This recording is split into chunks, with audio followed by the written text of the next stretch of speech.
본문이 기록된 그 로마서는 아마 알고 계신 분들이 계시겠지만 이신칭의라는 그러한 주제를 다루고 있습니다. 이신칭의는 예수 그리스도를 믿음으로 말미암아 하나님께 의롭다 칭함을 받게 된 것을 말합니다. 그러니까 우리가 구원에 이르는 길은 예수 그리스도를 믿음으로 말미암아 하나님께 의롭다 칭함 받는 길뿐인데, 그것이 로마서가 말해주는 가장 큰 주제라는 것입니다. 믿음으로 의롭다 칭함을 받기 위해서는 먼저 나 자신이 죄인임을 알아야 합니다.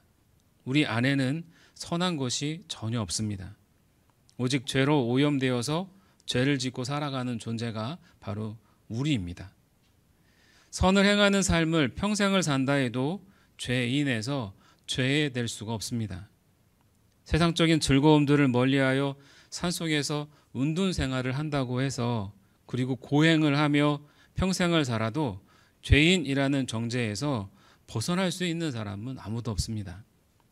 우리 안에는 이 죄성이라는 것이 가득해서 죄를 짓게 하는 것들과 멀어지고, 심지어 죄를 짓지 않는다 해도 죄인이라는 사실은 피할 수 없는 진리라는 것입니다. 겨울철에 나뭇가지만 있는 앙상한 사과나무가 과일을 맺지 않는다고 해서 저거는 사과나무가 아니야 라고 말하는 사람은 없습니다. 봄이 되어 열매가 달릴 수 있는 환경이 조성이 되면 꽃이 피고, 그리고 사과 열매가 반드시 달립니다. 개나리 나무에 꽃이 피지 않았다고 해서 개나리 나무가 아니라고 또 말할 수 있는 사람은 아무도 없습니다. 우린 알죠. 봄이 되면 봄이 되어서 꽃이 필 수 있는 환경이 조성이 되면 노란색의 개나리 꽃이 만개한다는 사실을요. 사과나무는 그 안에 사과라는 열매를 맺을 수밖에 없는 속성이 있고, 개나리 나무는 그 안에 개나리 꽃을 활짝 피울 수 있는 속성을 갖고 있습니다. 환경이 조성이 되면 그것을 억누른다고 해서 사과 열매가 달리지 못하게 할 수 없고, 개나리 꽃을 피울 수 없게 할 수 없습니다. 물론 환경을 조정하면 가능하겠지만 다시 환경이 조성이 되면 나무마다 열매와 꽃을 피웁니다. 마찬가지로 죄를 갖고 있는 인간이 죄와 멀어진다고 해서 죄인이 아니라고 할 수 없다라는 것입니다. 단지 죄를 짓는 환경이 조성이 되지 않을 뿐이죠. 죄를 짓는 환경이 조성이 되면 꽃이 만개하듯 죄들이 만개하는 삶을 사는 것, 그것이 죄성을 갖고 있는 인간의 모습입니다. 그러므로 지금 죄를 짓지 않고 있다고 해서 죄인이 말할 수 있는 것은 아닙니다. 내가 죄인이라는 것을 인정할 때 나에게 구원을 받을 만한 어떤 가능성도 전혀 없는 그러한 전적 무능력한 존재라는 것을 인식합니다. 이것을 아는 것이 중요한 이유는 그때가 되어서야 구세주가 절대적으로 필요한 존재임을 알게 되기 때문이죠. 그것을 모르면 인간은 구세주가 아닌 자기 자신의 의로움을 내세워서 구원받으려고 한없이 끝도 없이 노력하고 애쓸 것입니다. 인간은 의롭게 될 수도 없는 존재이면서도 하나님을 제껴놓고 어떻게 해서든 자신의 의를 내세우려는 교만을 그렇게 드러내려고 하는 존재라는 사실입니다. 그래서 바울은 인간에게는 어떤 가능성도 없는 전적 타락, 전적 무능력한 존재임을 로마서 1장부터 4장까지 상당히 많은 분량을 통해서 우리에게 설명하고 있습니다. 내가 전적 타락한 존재이며 전적 무능력한 존재임을 알고 예수 그리스도가 필요로 하는 사람만이 하나님께서 우리에게 의롭다 칭함을 받을 수 있는 길인 예수 그리스도를 믿는 믿음을 허락해 주십니다. 저와 여러분이 이 예배당에서 예배하고 있다는 것은 전적 타락한 존재이며 전적 무능력한 존재임을 인식함으로써 하나님께서 주신 믿음으로 예수님을 믿은 결과입니다. 예수님을 믿음으로 구원받게 된 우리에게 하나님께서 주시는 귀한 복이 하나 있습니다. 오늘 본문은 예수님을 믿음으로 의롭다 칭함받는 자에게 주어지는 복에 대해서 말씀하고 있습니다. 여러분은 예수님을 믿음으로 의롭다 칭함받는 자에게 주어지는 가장 큰 복이 무엇이라고 생각하십니까? 네, 그렇죠. 구원. 가장 귀하죠. 그 구원 받음으로 말미암아 하나님께서 우리에게 주시는 가장 귀한 복이 있는데 그 복이 있다라는 것이죠. 세상이 말하는 복도 하나님께서 주시는 복에 포함되지만 그것은 일종의 보너스와 같은 것입니다. 별로 중요하지 않은 거예요. 여러분 보너스를 중요하게 생각하는 사람이 있나요? 슈퍼나 마트에 가면 상품에 덤으로 딸려오는 사은품이 있잖아요. 세상적인 기준의 복은 바로 그와 같은 것들입니다. 그것은 있어도 되고 없다고 해서 손해보는 건 아니지 않습니까? 있으면 편하고 없으면 불편할 정도입니다. 근데 왜 하나님께서 세상적인 것을 보너스로 덤으로 주시는 것일까요? 그것을 하나님의 백성으로 섬기는 데 사용하라고 주신 것이기 때문에 없다고 억울할 필요도 없고 있다고 자랑할 필요도 없습니다. 하나님께서 믿음으로 의롭다 칭함받는 주에게 주어지는 복은 세상에서 얻는 복하고는 차원이 다릅니다. 사도 바울은 의롭다 칭함받은 자에게 주어지는 가장 큰 복을 이 5장 1절부터 11절까지 자주 반복되는 단어 하나로 표현하고 있습니다. 이 5장 1절부터 11절까지를 함께 읽으셨는데 가장 반복돼서 나오는 단어가 하나 있는데 찾으셨습니까? 네, 화평입니다. 화평. 5장 1절에 보면 그러므로 우리가 믿음으로 의롭다 하심을 받았으니 우리 주 예수 그리스도로 말미암아 하나님과 화평을 누리자. 이 화평이라는 단어가 5장 1절부터 11절까지 계속해서 반복되고 있습니다. 근데 이 누리자라는 이 단어가 사실 별로 마음에 드는 단어는 아닙니다. 이 누리자라는 단어보단 누리며 살아갑시다라는 단어가 훨씬 좋습니다. 하나님께서 예수님을 믿는 믿음을 보시고 의롭다 칭해 주시는 자에게 하나님과 화평을 주셨습니다. 화평은 굉장히 중요합니다. 세상을 살아가는 데 있어서 화평하지 못하면 불행할 수 있거든요. 그래서 이 세상을 살아가는 모든 사람들은 화평하기를 원합니다. 화평한 것을 좋아하지 않는 사람은 없습니다. 화평을 또 다른 말로 뭐라고 표현할 수 있냐면 평화라는 단어로 말할 수 있습니다. 화평하지 못하면 어떻게 되죠? 불안하고 그리고 두렵습니다. 마음이 평화롭지 못하면 숨을 쉬고 살아도 죽을 것처럼 힘이 듭니다. 아무리 재산이 많고 좋은 집에 살고 자식이 잘 되고 건강하게 살고 있다 할지라도 마음이 평화하지 못하면 그 사람을 어떻게 행복한 사람이라고 말할 수 있겠습니까? 그러나 마음에 평화가 있으면 부귀영화가 없더라도 행복할 수 있는 것이죠. 초가상간에 살아도 행복합니다. 이 화평은 사람과의 관계에서 오는 경우가 많습니다. 우리는 많은 사람들과 관계를 맺고 살아가는데 이 관계가 좋아야 화평한 삶을 살아갈 수 있기 때문이죠. 화평하기 위해서 사람과의 관계가 좋도록 유지해야 하지만 그것이 사실 쉽지는 않습니다. 대부분의 사람들이 가장 어려운 것 중 하나가 무엇이라고 말하냐면 사람과의 관계라고 말합니다. 관계를 잘 맺는 사람도 가장 힘든 것을 무엇이라고 말하는지 아십니까? 사람과의 관계라고 말합니다. 그처럼 사람과의 관계를 잘 맺는 것은 화평한 관계를 유지하는 것은 보통 어려운 게 아닙니다. 우리가 가장 먼저 화평해야 할 관계는 누구일까요? 가족입니다. 가족과 화평하지 못하면 다른 사람들과의 관계도 화평하지 못합니다. 부부가 화평하지 못하면 자녀와 화평하지 못합니다. 자녀들의 관계가 서로 화평하지 못하면 부모와도 화평하지 못합니다.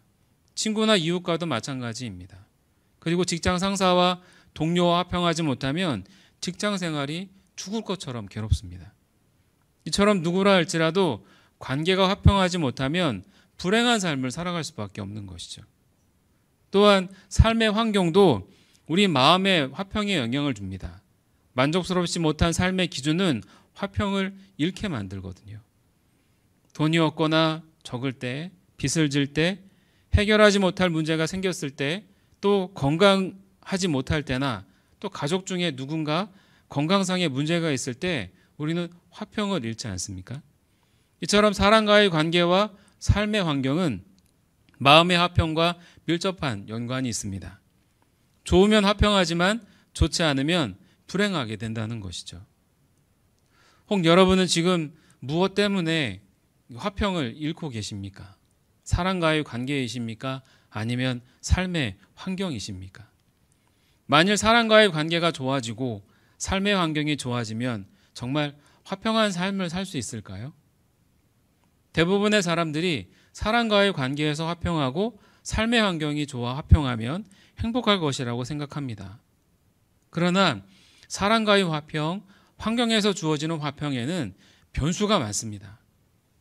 내가 완벽한 존재이고 관계 맺는 사람들이 완벽한 존재라면 화평이라는 것이 계속 유지가 되겠지만 나도 너도 우리 모두가 다 완벽하지 못한 존재 아닙니까? 조변 섞게 할 것처럼 언제 변할지 언제 뒤바뀔지 모르는 존재가 사람 아닙니까? 환경도 마찬가지입니다. 불완전하기 때문에 변수가 무척 많습니다. 어떻게 될지 몰라요.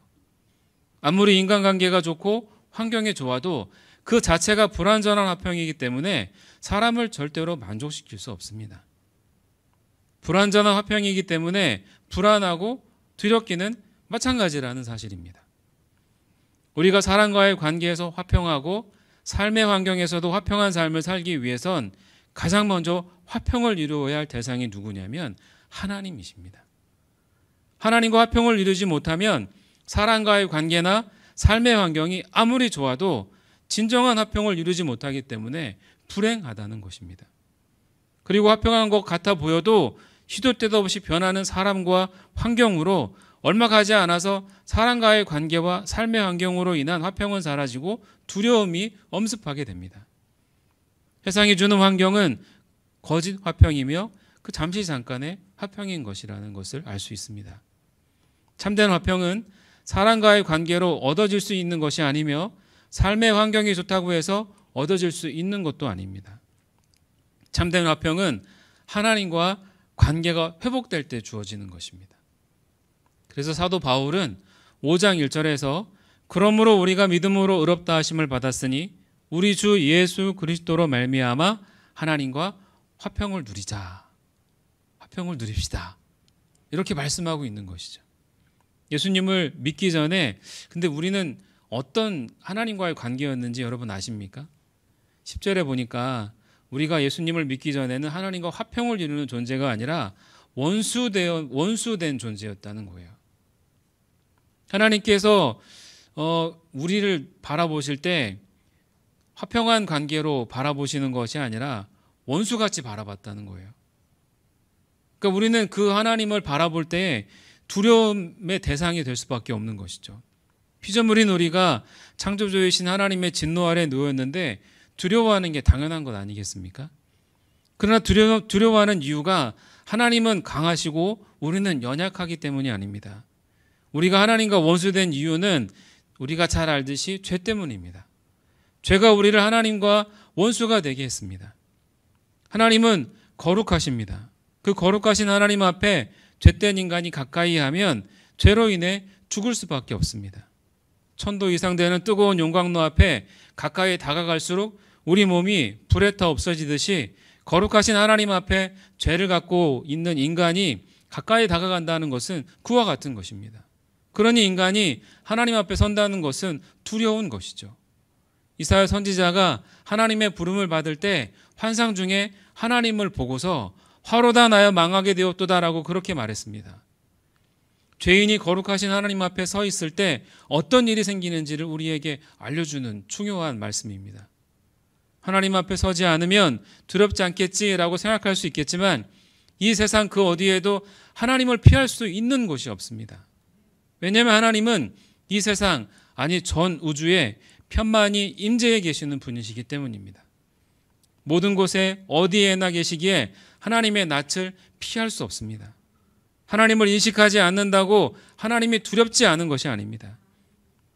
우리가 이 세상을 살아가면서 불안과 근심, 두려움 속에 살아가고 있는 것은 사실 엄밀히 말해서 하나님과 화평하지 못하기 때문에 불안과 근심, 두려움 속에 살아가고 있는 것입니다.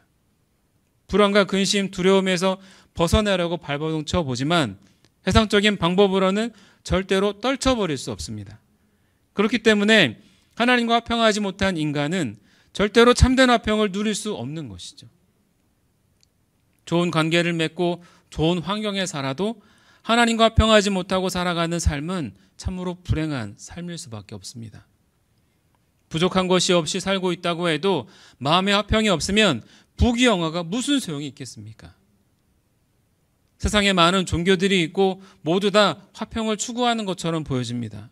그러나 예수 그리스도를 믿는 개신교 말고는 그 어느 곳에서도 화평을 주지 못합니다. 불교의 스님 출신인 김성화 목사님이라는 분이 계십니다. 이분이 책 제목이 참 요상해요. 극락의 불나비라는 제목입니다. 이 책에서 이 목사님이 고백하기를 자기는 경북대학교를 나온 지성인으로 승려가 된 후 37년 동안 참 진리를 발견하려고 노력했지만 화엄경, 법화경, 능엄경, 또 원각경을 열심히 연구하면서 수도를 쌓았어도 거기에는 참 평안과 기쁨을 발견하지 못했다고 합니다.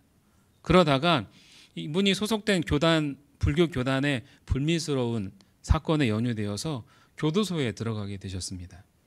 그곳에서도 이 불교와 관련된 서적을 주로 읽었는데 하루는 신청한 책을 갖다 주는 경비 교도대원이 불교 서적 대신 성경을 갖다 주면서 자신은 이제 제대한다며 성경에 진리가 있으니 이 성경 읽고 진리를 찾으라고 전도하더라는 것입니다. 아마 그 경비 교도대원이 그리스도인이었던 것 같아요.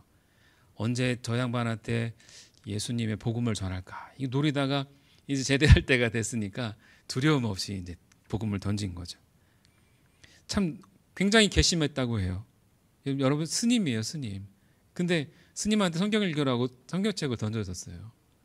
근데 굉장히 간곡하게 권유를 했기 때문에 성경을 한번 그럼 읽어보자.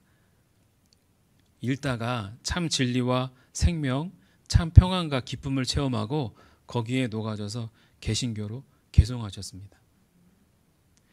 여러분 오직 예수 그리스도를 통해서만 진정한 화평이 올 수 있습니다. 이것을 로마서 5장 8절부터 11절에서 우리에게 말씀해 주고 있는데 우리 함께 한번 읽어볼까요? 5장 8절부터 11절까지입니다. 시작. 우리가 아직 죄인 되었을 때에 그리스도께서 우리를 위하여 죽으심으로 하나님께서 우리에 대한 자기의 사랑을 확증하셨느니라. 그러면 이제 우리가 그의 피로 말미암아 의롭다 하심을 받았으니 더욱 그로 말미암아 진노하심에서 구원을 받을 것이니 곧 우리가 원수 되었을 때에 그의 아들의 죽으심으로 말미암아 하나님과 화목하게 되었은즉 화목하게 된 자로서는 더욱 그의 살아나심으로 말미암아 구원을 받을 것이니라. 그뿐 아니라 이제 우리로 화목하게 하신 우리 주 예수 그리스도로 말미암아 하나님 안에서 또한 즐거워하느니라. 아멘. 하나님께서 우리에게 참된 화평을 주시기 위해서 예수님을 우리 대신 죽게 하셨고 우리는 예수님께서 흘리신 피로 말미암아 죄 사함을 받아 의롭게 되어 하나님의 진노에서 구원받게 되었습니다.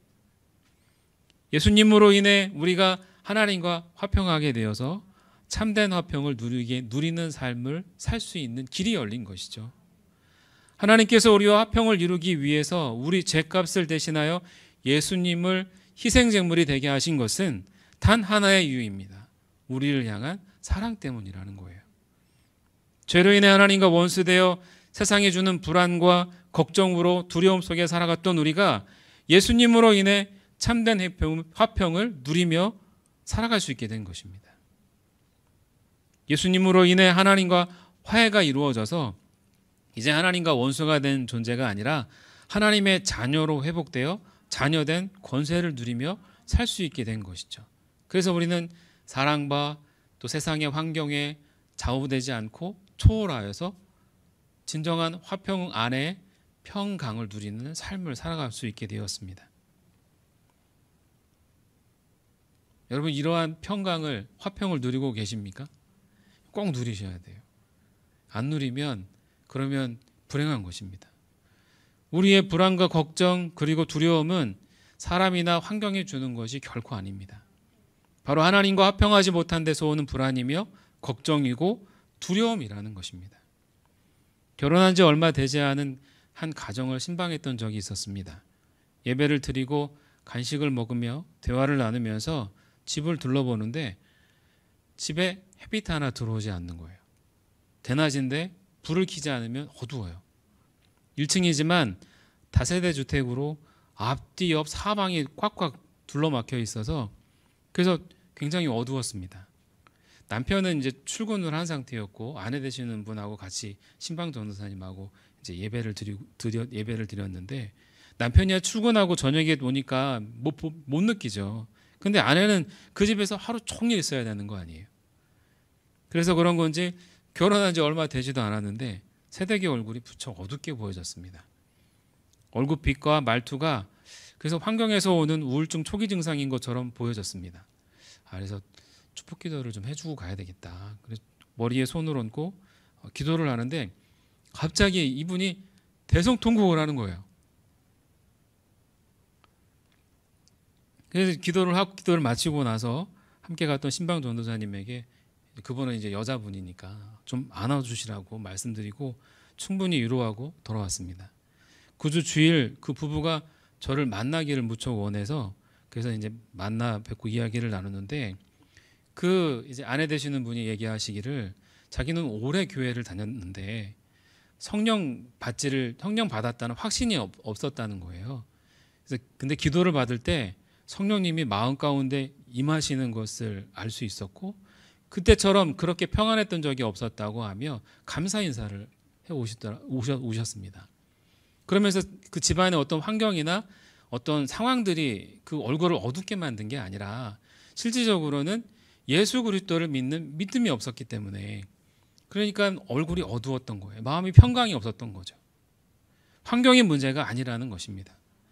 예수님으로 말미암아 하나님의 자녀로 회복된 우리는 세상의 삶 속에서 불안과 걱정 그리고 두려움에 더 이상 지배당하지 않습니다. 예수님을 믿음으로 말미암아 하나님과 화평하게 되었는데 어떻게 사람이 세상의 환경이 우리를 두렵게 하고 근심케 하고 무섭게 할 수 있겠습니까? 저는 교회를 나가기 전에 예수님을 영적으로 만나기 전에 늘 그러니까 모든 것이 두려웠습니다. 전에 한번 말씀드렸던 적이 있었는데 거리를 다니면 혹시 차가 나한테 달려들지는 않을까? 지나가던 사람이 갑자기 나를 때리지는 않을까? 공사를 하는 곳에 지나쳐가면 혹시 저 위에서 벽돌 같은 게 날라와서 혹시 머리를 맞는 건 아닐까? 그리고 갑자기 지나가던 다리가 푹 꺼져가지고 물에 빠져 죽는 것은 아닐까? 이런 죽음의 두려움 속에 그렇게 하루하루를 살아가고 있었습니다. 근데 예수님을 만나고 나서 그런 두려움이 사라져 버렸어요. 교회를 처음 나온 사람들이 하나같이 동일하게 말하는 것이 있습니다. 그것은 뭐냐면 참 마음이 편안해요. 여러분 교회 사실 지금 우리가 앉는 의자는 좀 푹신푹신해서 편하지만 옛날 앉았던 의자는 딱딱한 나무로 된 의자거든요. 근데 그 의자가 못 편하겠어요. 그런 의자에 앉으면서 편하다고 얘기하는 분은 없어요. 노랫소리 악기 때문에 마음이 편안함을 느끼겠습니까? 예수님을 믿음으로 하나님과 화평케 되니까 그 화평 안에서 주어지는 편안함 아니겠습니까? 그래서 교회 처음 나오신 분들이 그런 얘기들을 하는 거예요. 근데 이러한 말은 교회를 처음 나온 사람이나 오래 나온 사람이나 동일하게 해야 하는 말입니다. 다시 말해서 우리 모두는 우리에게 주어진 매일의 삶을 하나님께서 주시는 그 화평을 누리는 삶을 살아야 한다는 것입니다. 왜냐하면 이 화평은 하나님이 주시는 화평은 그냥 잠깐의 화평이 아니기 때문이에요. 예수님을 믿음으로 하나님께 의롭다 칭함받은 자에게 화평이 주어지는데 이것은 평생의 삶뿐 아니라 영원히 이루어지는 화평이거든요. 여기에는 상황과 환경이나 어떤 조건이 필요 없습니다. 이 화평은 세상이 주는 화평이 아니라 하나님께서 주시는 하늘의 화평이기 때문에 예수 그리스도를 믿는 사람은 누구나 이 화평을 누릴 수 있는 것입니다. 여러분에게는 이 하나님과의 화평이 있으십니까? 이 화평을 누리고 계십니까? 여러분의 삶이 녹록지 못함에도 불구하고 여러분은 평안하십니까? 사도행전 12장에 보면 베드로가 복음을 전한다는 이유로 옥에 갇히게 되었습니다. 오늘은 형제 야고보가 참수형 당했습니다. 목배임 당했습니다. 이제 내일이면 베드로가 사형에 처해지게 됩니다. 두려워서 걱정이 되어 잠을 잘 수 없는 상황이에요. 그런데 베드로는 마치 그것을 전혀 모르는 사람처럼 깊이 잠들어 있었습니다. 어찌나 깊이 잠들었는지 천사가 왔는데도 전혀 모르는 거예요. 그 천사가 옆구리를 쳐서 깨웠다고 성경은 기록하고 있습니다. 왜 그럴까요? 내일 죽을 수 있는데 어떻게 그렇게 깊이 잠들 수 있었을까요? 하나님과 화평했기 때문입니다. 그 상황에 지배당하지 않았던 것이죠. 예수님으로 말미암아 하나님과 화평을 누렸기에 세상의 환경과 상황에 지배되지 않고 초월할 수 있었던 것입니다. 같은 사도행전 16장에 보면 바울과 실라가 복음을 전했다는 이유로 매를 맞고 옥에 갇혀 기도와 찬송을 불렀다는 말씀이 나옵니다. 내일 어찌 될지 알 수 없는 상황에서 더욱이 애매하게 맞은 매, 그것도 그냥 뭐 곤장과 같은 그런 매가 아닙니다. 그 예수님이 맞은 그런 채찍을 맞은 거예요.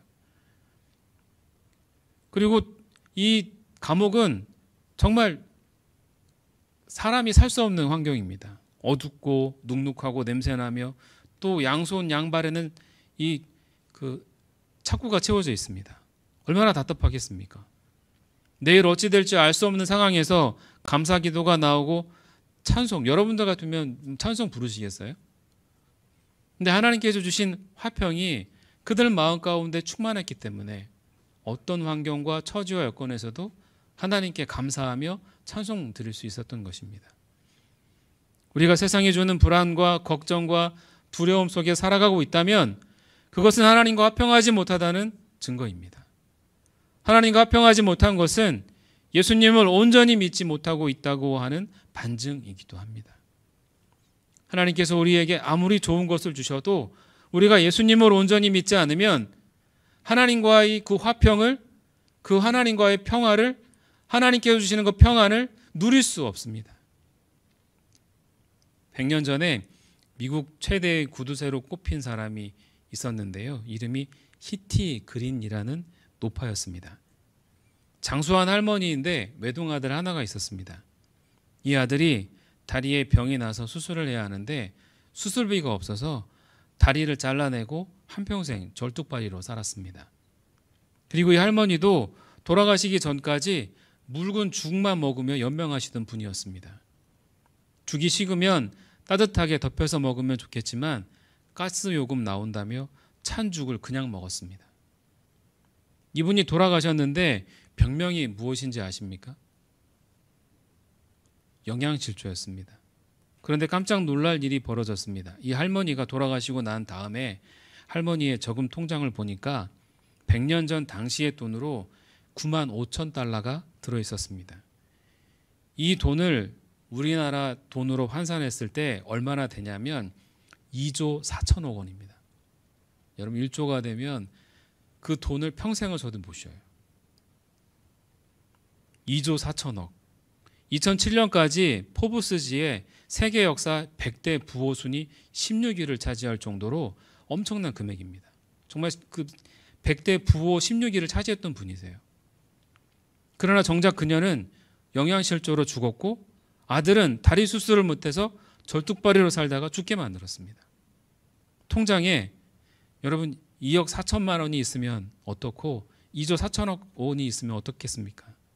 이 히트 그린이라는 사람은 그토록 많은 재산이 있으면서도 불행하게 살았습니다.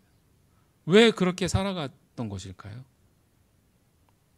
돈이 자신에게 유익을 줄 것이라고 믿지 못했던 것 아니었을까요? 돈을 모으는 데는 열심을 냈는데 정작 그 돈을 쓰는 데 있어서는 자신에게 유익이 될 거라고는 생각지 못했던 것이죠. 그냥 쌓아놓는 것만 유익이 된다고 생각했던 거예요. 혹시 구두쇠 할머니처럼 예수님을 온전히 믿지 못함으로 하나님께서 주신 화평을 누리지 못하고 있는 것은 아니겠습니까? 예수님을 수십 년 믿었어도 예수님을 온전히 믿지 못함으로 죄책감에 사로잡혀 불행하게 사는 분들이 많이 있습니다.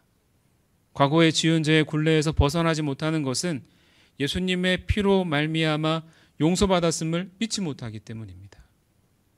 그래서 죄책감에 사로잡혀 하나님께 주신 그 화평한 삶을 살지 못하는 것입니다. 그것을 겸손이라고 생각하지만 그것은 겸손이 아니고 불신입니다. 하나님께서 용서해 주셨다고 하는데 그럼 화평을 누리면 되는 것입니다. 그거 믿고 화평 누리면 되는 것입니다. 여러분의 지난 과거에 무슨 죄를 지었든 그것은 이미 예수님께서 다 용서해 주셨습니다. 여러분 그 사실을 믿으십니까? 또한 완벽함을 추구하는 사람도 자신의 온전치 못함으로 인해 하나님과 화평을 누리지 못하는 경우도 많습니다. 우리가 완벽하기 때문에 하나님께서 우리에게 화평을 허락하신 것이 아닙니다. 예수님을 믿는 믿음을 보시고 원수된 우리를 자녀 삼으셔서 하늘의 평안을 주셔서 화평한 삶을 살게 만드신 것입니다. 그러므로 우리 안에 하나님과 화평을 이루지 못하게 하는 이러한 생각들이 들어올 때마다 교묘한 사탄의 속임수임을 여러분 아셔야 합니다. 하나님은 우리가 하나님과 화평함 속에서 정말 즐거워하기를 원하십니다. 그 화평을 누리길 원하시지 죄의식으로 우리가 완벽하지 못해서 불안하고 근심하고 걱정하길 원하지 않습니다. 예수님의 보혈의 피에 능력을 믿지 못하게 하여서 사단은 하나님과 화평한 삶을 살지 못하게 하려 합니다. 그 사탄의 교묘한 속임수에 넘어가지 마시기 바랍니다. 그때마다 나는 예수 그리스도를 믿음으로 말미암아 내 죄가 깨끗이 씻음 받았고 나는 이제 하나님과 화평을 누려. 이렇게 스스로에게 여러분 고백하실 수 있으셔야 합니다. 선포하실 수 있으셔야 합니다. 그 죄가 아무리 크고 엄청난 것이라 할지라도 예수님께 용서 못할 죄란 전혀 없습니다. 또한 나의 온전치 못한 모습이라 할지라도 예수님으로 인해 우리는 하나님과 화평케 되어서 능히 평안을 누리며 살아갈 수 있습니다. 하나님은 우리와 화평케 하시려고 당신 하나밖에 없는 아들 예수 그리스도를 십자가에서 죽이기까지 하셨습니다. 우리가 그 예수님을 온전히 믿을 때 우리는 화평할 수 있습니다. 우리가 온전히 믿지 못하도록 하는 죄 용서함을 받았다는 확신이 그리고 내가 온전치 못한 자라는 그러한 불완전한 존재임을 자각하는 이러한 모습, 이러한 마음들이 있을 때마다 우리가 해야 할 것은 우리를 화평케 하기 위해서 이 땅 가운데 보내주신 그 예수 그리스도를 바라봐야 합니다. 그리고 그분 안에서 주어지는 그 화평을 우리는 즐기는 삶을 살아가야 한다는 것이죠. 11절에 뭐라고 말씀하고 있습니까? 즐기라라고 말씀하고 있지 않습니까? 하나님께서 우리에게 준 화평을 우리는 마땅히 즐겨야 합니다. 어떤 사람만이 즐길 수 있느냐? 하나님과 예수 그리스도를 온전히 믿는 사람만이 하나님이 주시는 화평을 즐길 수 있는 것입니다. 온전히 예수 그리스도를 믿음으로 말미암아 하나님 안에서 주어지는 그 화평을 즐기실 수 있는 그런 우리 모두가 되시기를 주님의 이름으로 축복합니다.